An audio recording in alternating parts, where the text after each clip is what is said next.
So if you know why your company exists, it will help you make better stories. Let me share a story. The goal is to do business with people who believe what you believe. So here's an example. Like a few years ago, even, I met someone on a table on a network conference, and we were talking about business, and she was like, "Yeah, I have a business. You're a photographer. How would you photograph? How would you put my husband's business in a visual story?"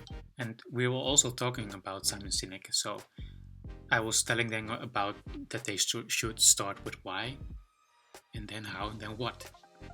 So, what is the why in your company? And she got interested in that concept, and she was asking, like, let's try this out.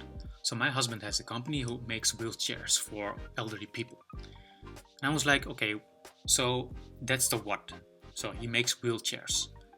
But why does he make those wheelchairs?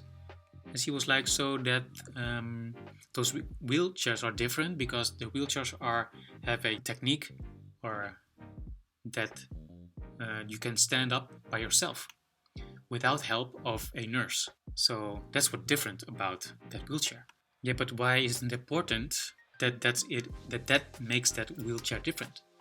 And she was like, well, so that the people can stand up by themselves. This was the question I was asking. So why does he think that it's important for elderly people so that they can stand up?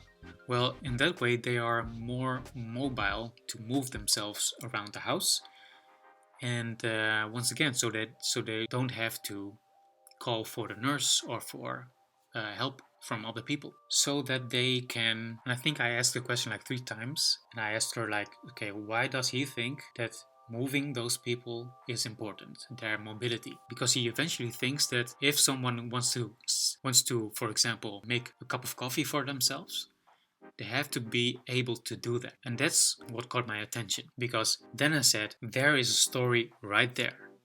He finds it important to make a cup of coffee for themselves so they don't have to call for help for that.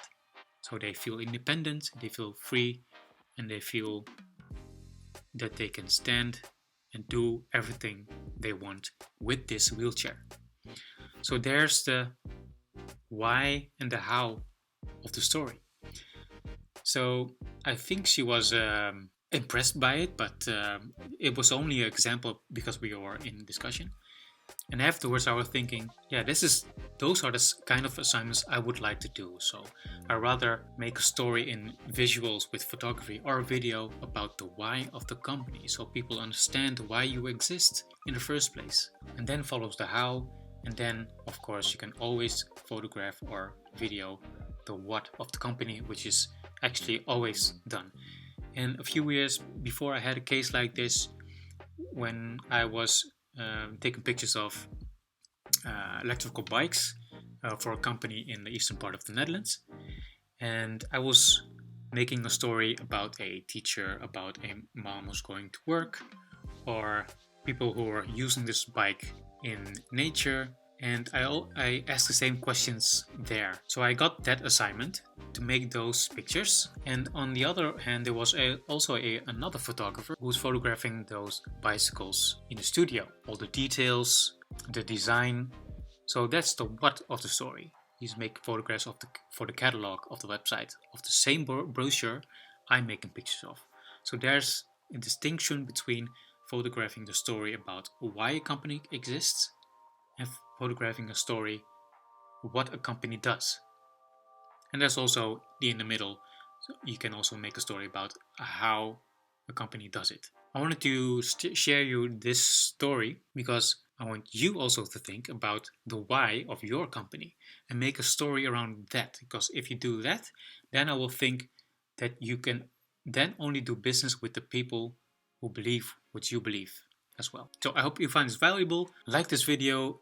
It will help me to gain more followers, and it also helps me to make more of these kinds of videos. And I'll see you in the next one.